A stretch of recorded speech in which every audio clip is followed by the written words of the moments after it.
কিন্তু প্রশ্ন, সংবাদ কি কেবল কাগজের পাতায় সীমাবদ্ধ থাকে, নাকি এগুলো থেকে শুরু হয় পরিবর্তনের যাত্রা? আগামী বাংলাদেশ প্রোগ্রামের এই পর্বে আমরা খুঁজব এই সমস্ত প্রশ্নের উত্তর। এই আইনগুলো করে যাওয়া উচিত যে যে কোনো সরকারি আসে উন্নয়নের ক্ষেত্রে যাতে কোনো আপোষ না করে।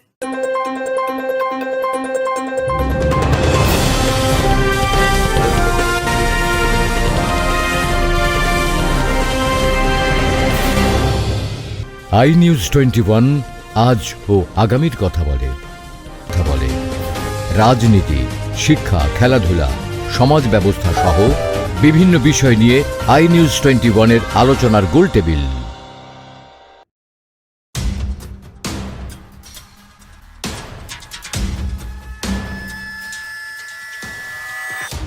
বাংলাদেশের প্রতিটি জেলা উপজেলায় প্রতিদিন অসংখ্য সংবাদ তৈরি হচ্ছে। কখনো রাস্তার ভাঙাচোরা, কখনো উন্নয়ন বঞ্চনা, কখনো দুর্নীতি, কখনো মানুষের মৌলিক অধিকারের প্রশ্নে। এগুলো আমরা পড়ি সংবাদপত্রে, দেখি সাংবাদিকের পরিশ্রমে।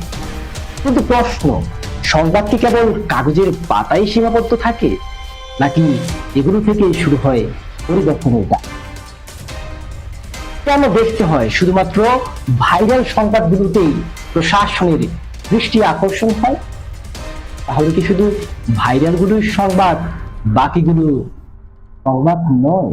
তো দর্শক শ্রোতা মণ্ডলী, আজকের আই নিউজ 21 এর বিশেষ আয়োজন আগামী বাংলাদেশ প্রোগ্রামের এই পর্বে আমরা খুঁজব এই সমস্ত প্রশ্নের উত্তর। উপস্থাপনায় থাকছি আমি শাওন আহমেদ সাদ, এবং আমাদের সঙ্গে আজকের অতিথি হিসেবে রয়েছেন নরসিংদী প্রেস ক্লাবের সাবেক কোষাধ্যক্ষ সিনিয়র সাংবাদিক মোহাম্মদ সেলিম মিয়া।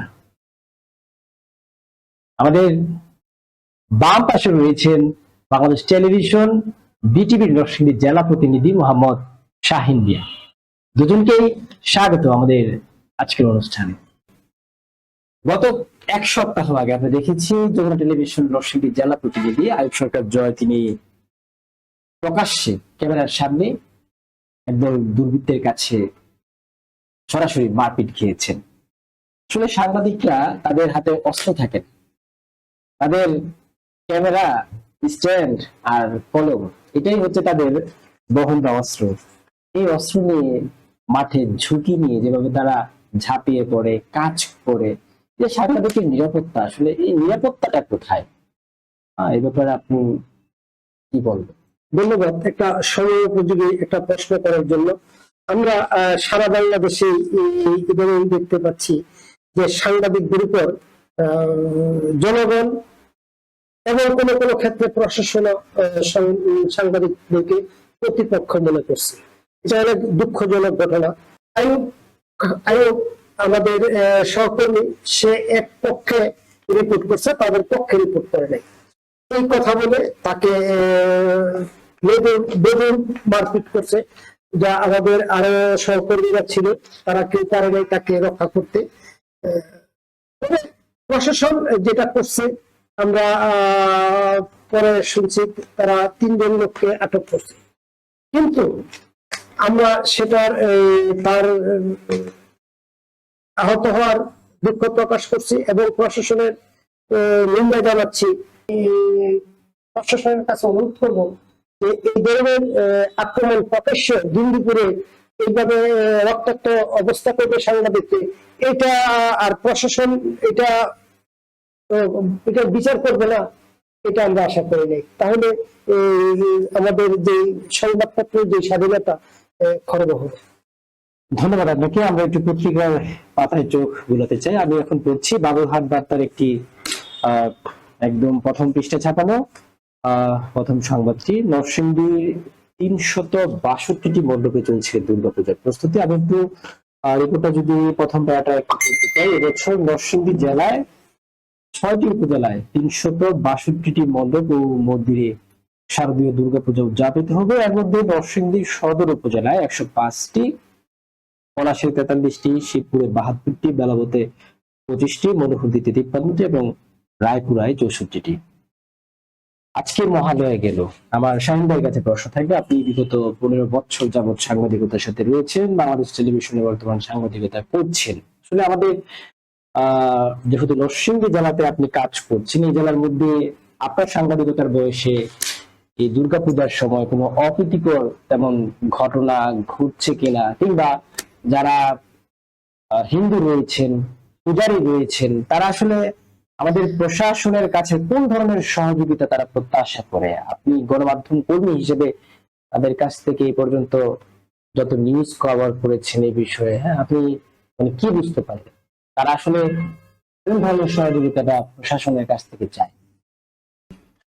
এবছরও কোনো আশঙ্কার কারণ নেই, কারণ আমাদের যে জেলা প্রশাসন, পুলিশ প্রশাসন, ওরা কিন্তু সর্বোচ্চ নিরাপত্তা জোরদার করে।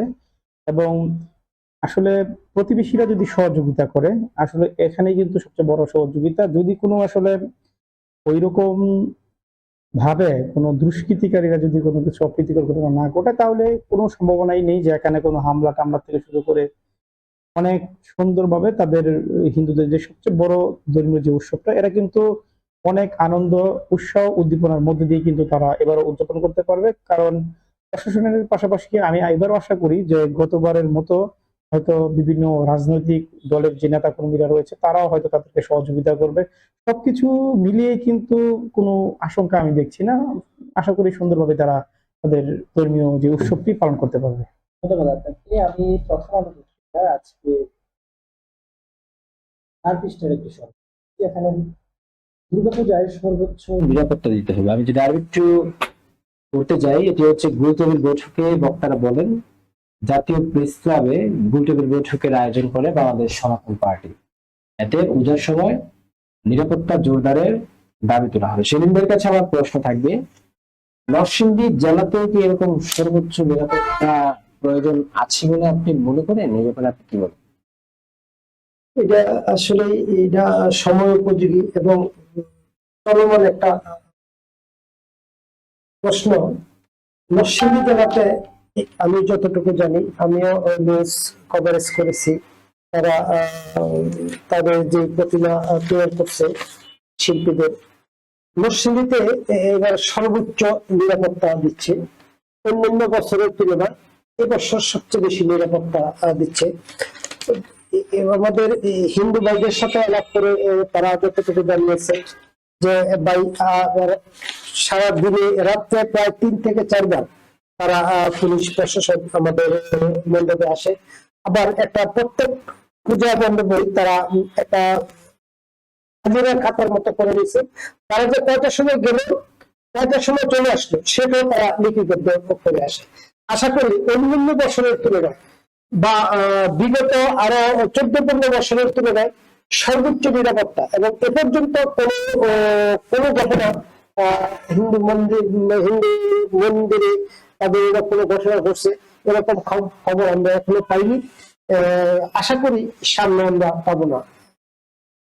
তারা নিরাপদে তাদের ধর্মীয় আচার আচরণ সবকিছু করতে পারবে।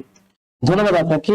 আমার একেবারে শেষ প্রশ্ন, দুজন অতিথির কাছেই আমার জানতে চাওয়া, প্রথমে সেলিম ভাইয়ের কাছ থেকে জানতে চাইবো যে আপনাদের অভিজ্ঞতায়, সাংবাদিকতার যে অভিজ্ঞতা রয়েছে, এর মধ্যে কোনো একটি সংবাদ প্রকাশের পর তা বাস্তবে সাথে সাথে পরিবর্তন এসেছে, কিংবা এক সপ্তাহ পর পরিবর্তন এসেছে, অথবা প্রশাসন সরাসরি ব্যবস্থা নিয়েছে, এরকম কোনো উদাহরণ থাকলে আমাদেরকে বলবেন।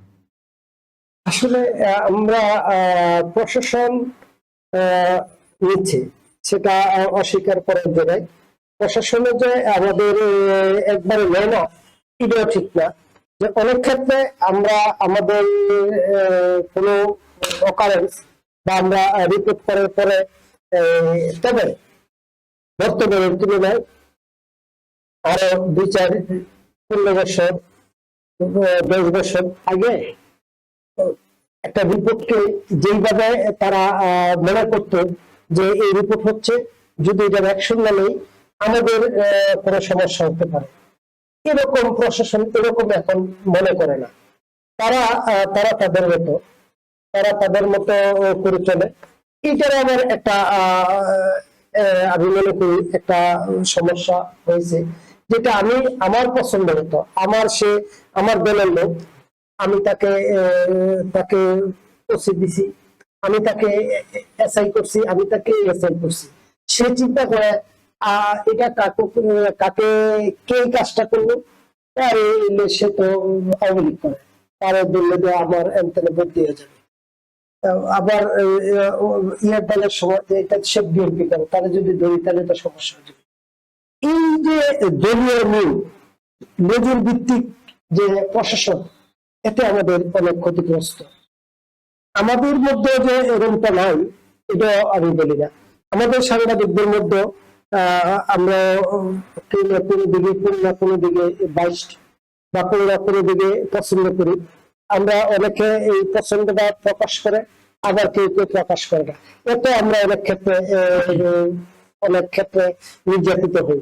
আমাদের এগুলাই পরিবর্তন করা দরকার, আমাদের পরিবর্তন হওয়া দরকার, প্রশাসনও এগুলাই দৃষ্টি দেওয়া দরকার। ধন্যবাদ। একটা কে শাহিন ভাইয়ের কাছ থেকে জানতে চাওয়া, আসলে আপনার এই যে 15 বছরের সাংবাদিকতার অভিজ্ঞতায় এমন কোন কাজ কি হয়েছে যেটা সরাসরি প্রশাসন হস্তক্ষেপ করে তা পরিবর্তন করে দিয়েছে? হ্যাঁ, আসলে অনেকগুলো অভিজ্ঞতা আছে। তার মধ্যে যদি আপনাকে একটু অভিজ্ঞতা শেয়ার করি, সেটা হচ্ছে আসলে সংবাদ ভালোভাবে প্রকাশ হলে যে সংবাদের যেই অ্যাকশনটা হয় বা সংবাদের যে মানুষ একজন সংবাদের যে সার্থকতাটা, সেটা কিন্তু আসলে বুঝতে পারে তখন যখন এটা নিয়ে মানুষ আলোচনা করে, বা প্রশাসন বলেন বা ওই প্রতিষ্ঠানের ঊর্ধ্বতন কর্মকর্তারা যদি ওই অ্যাকশনে যায় তাহলে। কিন্তু আমি আপনাকে যদি বলি, সম্ভবত 16-17 বা 17 সালের ঘটনা বা 18 সালের ঘটনা হবে সম্ভবত।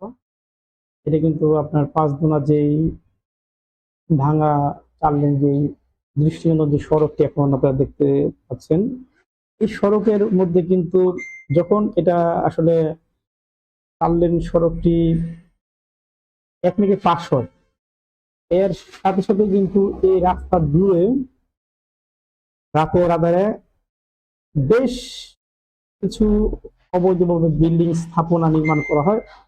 তারা অবৈধভাবে অধিগ্রহণ বাণিজ্য করার জন্য, অর্থাৎ তাদের যে স্থাপনা বিল বা ওইটা আদায় করে নেওয়ার জন্য সরকারের অনেক টাকা লস।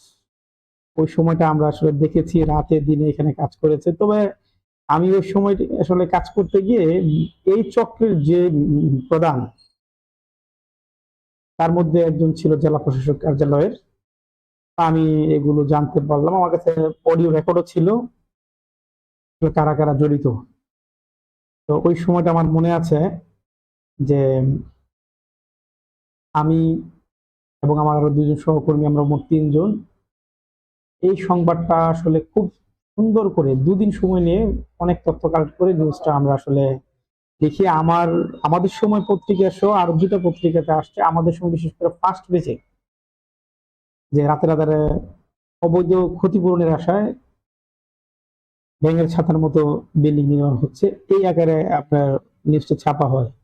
যেদিন ছাপা হয় এখানে ডিসি অফিসের কয়েকজন কর্মকর্তার নাম সহ কিন্তু প্রকাশ হয়। তো আসলে সকালে আমাদের ভালোই লাগছিল যখন সংবাদটা প্রকাশ হওয়ার পরে আমরা শুনতে পেলাম যে আসলে যারা এর সাথে জড়িত তাদের এখান থেকে বদলি করা হয়েছে। আসলে দুর্ভাগ্যজনক বিকেলে শুনতে পাইলাম যে আমাদের 3 জনের নামে মামলা হয়েছে। কোর্টের মধ্যে কি মামলা হয়েছে? চাঁদাবাজি মামলা হয়েছে। চাঁদাবাজিটা কি? এর মধ্যে আমাদের আরেকজন ছিল সুমন বর্মন, আমাদেরই সহকর্মী। আরেকজন ছিল হুমায়ুন ভাই, লোকাল নরসিংদী সময় পত্রিকার প্রেস ক্লাবের সাবেক সেক্রেটারি। আসলে দেখেন, আমরা 3 জন আসামি, আমরা নাকি পিস্তলের বাট দিয়ে ভাই রেছি, আবার করছি 5 লাখ টাকা দাবি করছি, নাইলে নিউজ করে দেবো, এই করে দেবো, সেই করে দেবো। পরে আমাদের নামে নিউজ অলরেডি আমাদের নামে কোর্টে মামলা হয়ে গেছে। এই মামলা তদন্ত পিবিআই দিয়েছে। যাক, তৎকালীন জেলা প্রশাসক যিনি ছিল সুভাষ চন্দ্র দাস, উনি খুবই ভালো মানুষ ছিল। তখন উনি আসলে এই নিউজটা পড়ে উনি কিন্তু অ্যাকশনে গেছে সরকারের এই টাকাগুলো সাশ্রয় করার জন্য। উনি আমাদের প্রথমে কিন্তু ভাবা দিয়েছে যে তোমরা ভালো নিউজ করছো। তখন আমরা দুপুর সাথে দেখা করে বললাম যে এই ঘটনা আপনার তো এখানে আমাদের নামে আপনার স্টাফ মামলা করছে এই ঘটনা। তখন উনি আমাদেরকে আসলে বলল যে তোমরা যাও, আগামীকাল দুপুর 12টার মধ্যে মামলা উঠে হয়ে যাবে, ব্যবস্থা করতে। যে আমরা তো আসলে সরকারের এত ভালো নিউজ করে কি আমরা আসলে কি কোনো ক্ষতি করলাম? এতে সরকারের কোটি কোটি টাকা সাশ্রয় হবে, যেগুলো হয়তো সরকারি ভাবে খরচ করতে বা ওরা নিয়ে যেত। তো ঠিকই পরের দিন 12টার মধ্যে এই মামলা উইথড্র করে আমাদের কাছে কাগজ আসলো। আর ওই যিনি আসলে এর সাথে জড়িত ওনার বদলি হলো। আসলে নিউজে কাজ হয় না তা না, এই যে এটা কিন্তু একটা স্মরণীয় ঘটনা। আসলে সাংবাদিকতা করলে বা ওইভাবে নিউজ মোটিভেট করতে পারলে কিন্তু আরো আছে, মেয়ের পাড়া করছিলাম, এমনি আরো রাজনৈতিক বিভিন্ন নিউজ আছে। নিউজ আসলে 15 বছর অনেক নিউজ করছি, অনেক স্মৃতি আছে। তবে আসলে আমরা যে সাংবাদিকতাটা আগে করছি এই সাংবাদিকতা এখন আর নাই, এখন আর হচ্ছে না, কেন জানি হারিয়ে গেছে মনে হচ্ছে। যাই হোক, সবকিছু মিলে বলবো আসলে যদি সাংবাদিকতাটা ওইভাবে করা যায়, মন থেকে করা যায়, এখনো এটা আমাদের নেশা, এটা পেশার থেকে বেশি নেশা, সাংবাদিকতা ছাড়ার সুযোগ নেই। এটি আমরা ধারণ করি, আমরা এখনো চাই যে আমাদের মন খুলে হাত খুলে আমরা যেন কাজ করতে পারি স্বাধীনভাবে। ধন্যবাদ আপনাকে। প্রিয় দর্শক, দেখতে দেখতে আমাদের বিরতির সময় হয়ে এলো। ফিরছি এক্ষুনি, আমাদের সঙ্গেই থাকুন। আপনার এলাকার প্রিয় খেলা এবার দেখা যাবে আন্তর্জাতিক মানের স্টাইলে। iNews21 নিয়ে এসেছে সরাসরি খেলা সম্প্রচারের আধুনিক সেবা। 4 থেকে 5টি ক্যামেরার মাধ্যমে বিভিন্ন অ্যাঙ্গেল থেকে লাইভের সম্প্রচার করা হয়। রয়েছে রিপ্লে ফিচার, যা খেলাকে করে তোলে আরো উত্তেজনাপূর্ণ। রয়েছে জাতীয় মানের স্কোরবোর্ড, যা খেলোয়াড় ও দর্শকদের আনন্দ দ্বিগুণ করবে। আপনার এলাকার মাঠটি এখন হয়ে উঠবে আন্তর্জাতিক স্টেডিয়ামের মতো। এবং ফেসবুক ও ইউটিউব লাইভের কল্যাণে আপনার প্রিয় খেলা ছড়িয়ে পড়বে সারা বিশ্বে।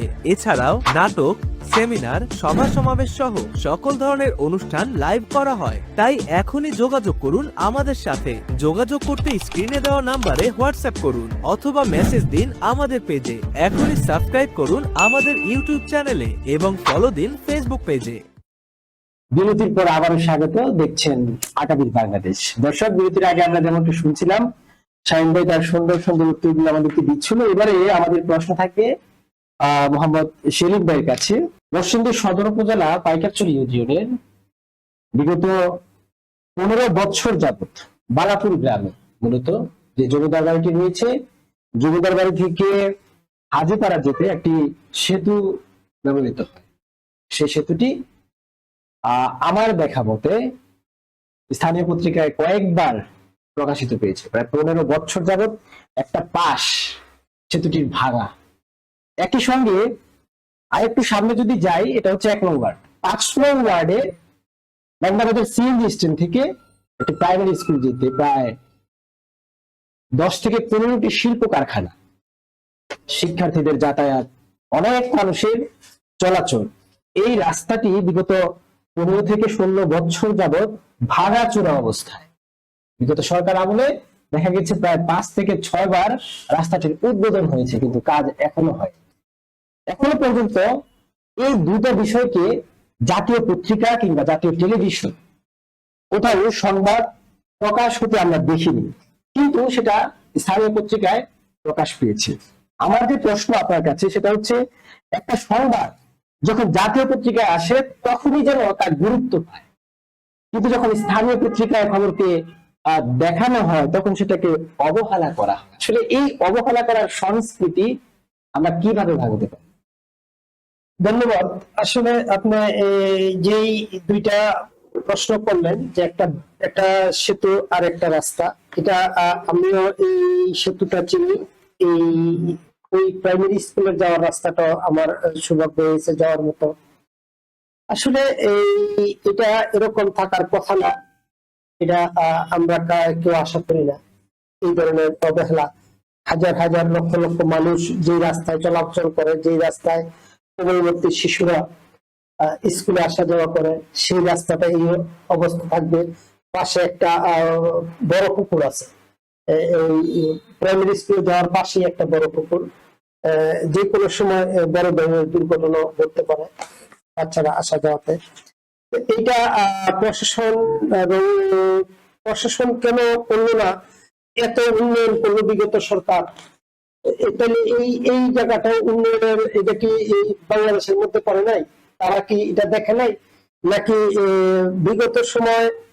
বিগত সময় না, আরো পূর্ব থেকে আমাদের দেশের যেই কালচারটা আমরা দেখি, সেটা হলো কোন পাড়ায় লোক আওয়ামী লীগের, কোন পাড়ার লোক বিএনপির, কোন পাড়ার লোক জামাতে ইসলামের মুখ দেখে তারা রাস্তা, ব্রিজ, কালভার্ট এইটা করতে হইবে। যে এই ব্রিজটা পারার পরে কারা বেশি সুযোগ সুবিধা ভোগ করবে, বিএনপির লোক না আওয়ামী লীগের লোক? যদি আওয়ামী লীগ লোক করে তাহলে বিএনপির সময় তারা এটা করবে না। আর আওয়ামী লীগের লোক যদি হয় বিএনপির লোক হলে আওয়ামী লীগ করবে না, আওয়ামী লীগের লোক হলে বিএনপি তারা করবে না। আমাদের এই সিস্টেম গুলাই, এটা আমার মনে হয় সরকার এগুলাই ভেবে দেখা উচিত। যেহেতু এখন অন্তর্বর্তীকালীন সরকার, তারা কোনো দলের সরকার না, এই আইনগুলোই করে যাওয়া উচিত যে যে কোনো সরকারই আসে উন্নয়নের ক্ষেত্রে যাতে কোনো আপোষ না করে। এইটা কেন হলো না, এইটা কেন হলো না, স্থানীয় যে চেয়ারম্যান আছে তার কাছে জবাব চাওয়া উচিত যে আপনারা কি বরাদ্দ দেবেন, আপনি কেন এই ব্রিজটা করেন না, আপনি কেন এই রাস্তাটা করেন না? শুধু চেয়ারম্যান হলে তার বাড়ির যায় রাস্তা পাকা করতে হইব, তার বাড়ির যায় ব্রিজ কালভার্ট পাকা করতে হইব, আর আমাদের আমরা যেটা জনগণ যেন চলাফেরা করে এটা শুধু বন্ধ থাকবে? এটা আমাদের আগে এগুলাই করা উচিত।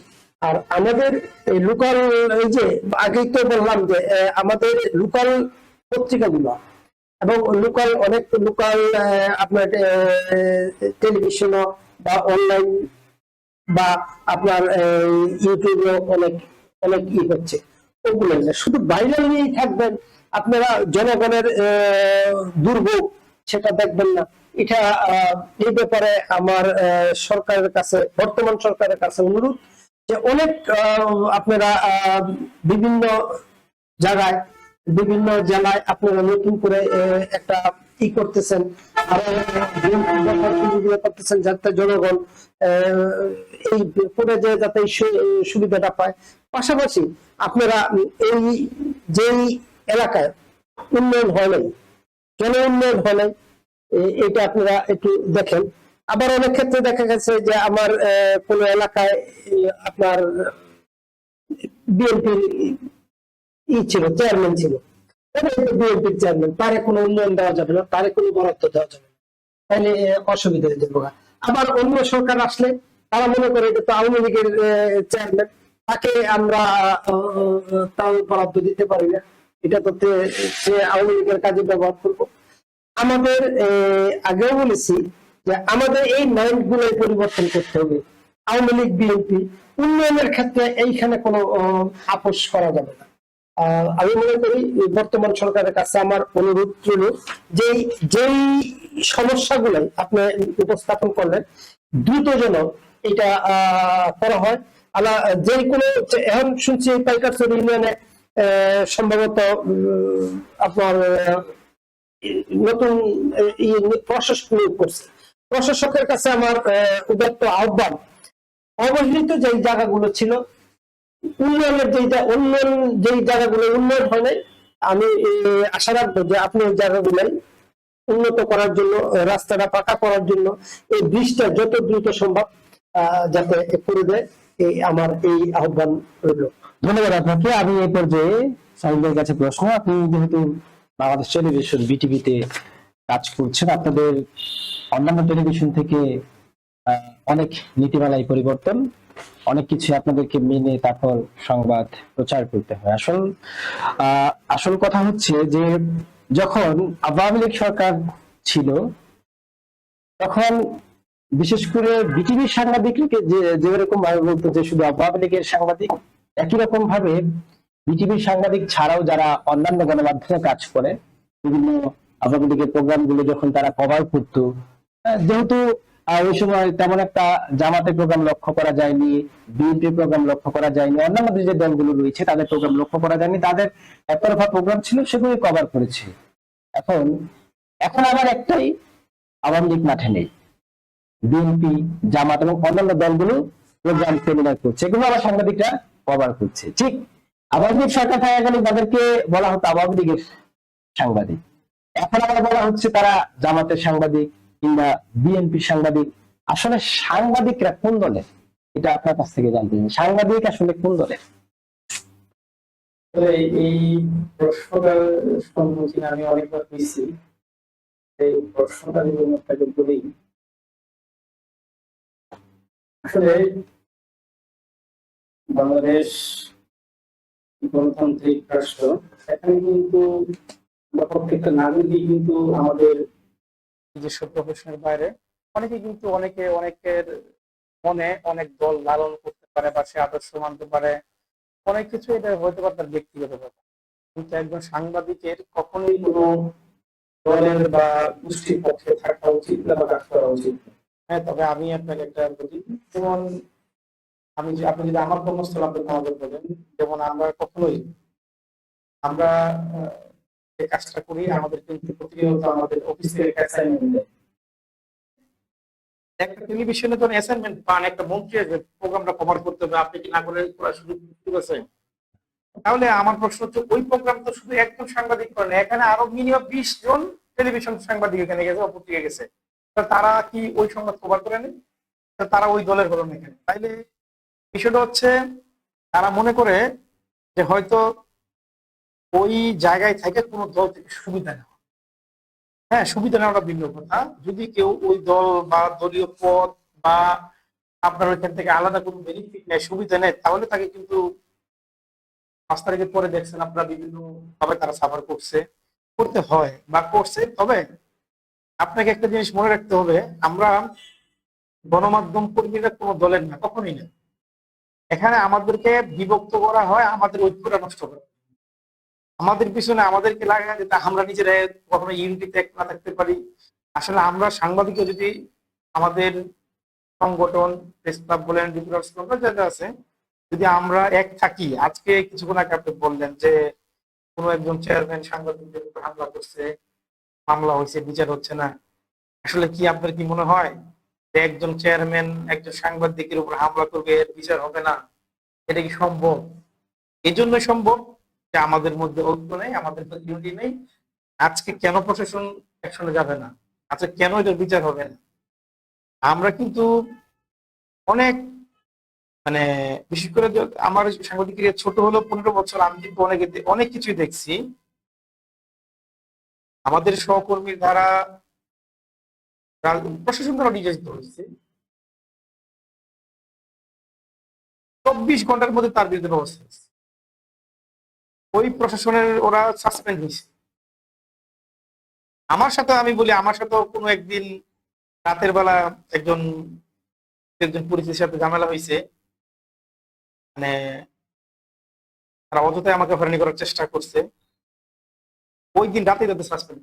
তাহলে কি ওদের বিচার হয় না? এই সময় হয়েছে, কিন্তু এখন হচ্ছে না অন্য কারণে। এখন হচ্ছে না, আমাদের নিজেদের যে সমস্যা আছে। এখন আপনার সমস্যা হচ্ছে কি, আপনি যদি মনে করেন আজকে যারা কিছু কিছু গণমাধ্যম কর্মীকে দলীয় বা আওয়ামী লীগ বলেন, জামাত বলেন, বিএনপি বলেন, তাহলে 15 বছর সাংবাদিকতা কি ওরা করে নেই? ওরা মিডিয়াতে কাজ করে নেই? তাহলে তারা কার পক্ষে কাজ করছে? ওরা যদি কোন ধরেন বিএনপির পক্ষে কাজ করছে, তাহলে বিএনপির পক্ষে ওরা নিউজ করছে। তাহলে বিএনপি কেন মার ছিল? জামাতের পক্ষে করছে তারা কাজ, তো তারা তো আওয়ামী লীগের সাথে ছিল, আওয়ামী লীগের দলের সাথে ছিল, ওদের সাথে ওই কাজ ওরা করছে। তাহলে ওরাও তো ফেসিবাদ, ওরাও তো ফেসিবাদের সাথে আছে, ওরাও ফেসিবাদ দোষ, একই তো। কিন্তু আপনারা কেন সবকিছু একসাথে বলাচ্ছেন? ভাইয়া, আপনি সাংবাদিকতা করেন, আপনি করেছেন সাংবাদিকতার বাইরে কোনো কিছুই নেই। আপনি যদি সাংবাদিকতার বাইরে দলীয় কোনো পদ নিয়ে রাজনৈতিক কর্মকাণ্ডে যুক্ত না হন, তাহলে এটা কোনো নাই। তবে যারা এ পর্যন্ত করছে, তারা কিন্তু ওইটা থেকে যদি শিক্ষা না নেয়, আজকে মনে করেন কি আপনি যে আজকে যারা করতেছে, ভবিষ্যতে তারা এবার আবার সাফার করবে না?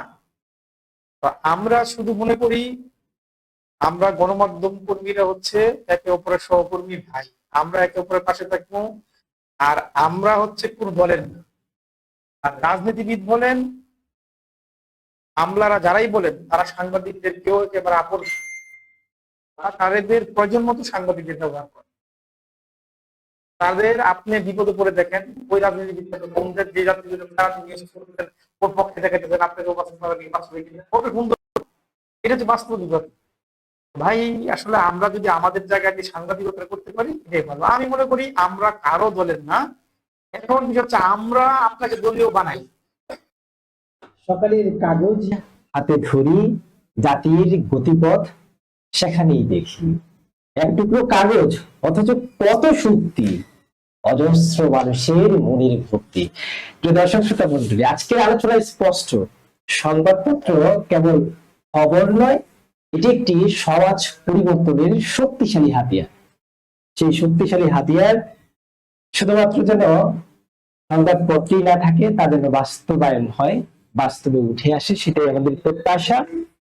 স্থানীয় সাংবাদিকরা অনেক কষ্ট করে তারা তথ্য সংগ্রহ করে, সেই তথ্য আবার বাসায় এসে, কেউ অফিসে এসে সেগুলোকে অফিস পর্যন্ত আবার পাঠাতে হয়, তারপর আবার অপেক্ষা কখন আসবে, কখন পত্রিকায় ছাপা হবে, কেউ সাপ্তাহিক পত্রিকায়, কেউ পাক্ষিক পত্রিকায় কাজ করে। সে এক সপ্তাহ তারা অপেক্ষা করে কখন তার সংবাদটি প্রকাশিত হবে। যখন প্রকাশিত হয় তখন তাদের মনে ঈদের আনন্দ বয়ে যায়। এটাই কিন্তু একজন স্থানীয় সাংবাদিকের আসল মূল চরিত্র এবং তার আনন্দের বিষয়। প্রিয় দর্শক, আজকের আলোচনায় আমাদের বিষয়বস্তু যেটি ছিল আপনারা দেখেছেন, আমরা পত্রিকা নিয়ে আলোচনা করেছি। আজকের iNews21 এর বিশেষ আয়োজন আগামী বাংলাদেশে। আপনারা যারা আমাদের সঙ্গে ছিলেন সবাইকে অসংখ্য ধন্যবাদ জানিয়ে আমরা এই পর্বে এখনই বিদায় নিচ্ছি। আগামী পর্ব দেখার আমন্ত্রণ জানিয়ে আজকের মতো এখানেই শেষ। যারা যারা দেখছেন এটিকে অবশ্যই আপনার বন্ধুকে দেখার সুযোগ করে দিতে, অবশ্যই এটিকে শেয়ার করে দিবেন। কমেন্টে আপনার মতামত জানাবেন, আমরা পরবর্তীতে কি নিয়ে কাজ করতে পারি, আগামী বাংলাদেশ নিয়ে আপনার চিন্তা কি, সেটাও কিন্তু আপনি আমাদেরকে কমেন্টে কিংবা ইনবক্সে জানাতে পারেন। আজকের মতো এই পর্যন্তই। সবাই ভালো থাকুন, সুস্থ থাকুন। আল্লাহ হাফিজ।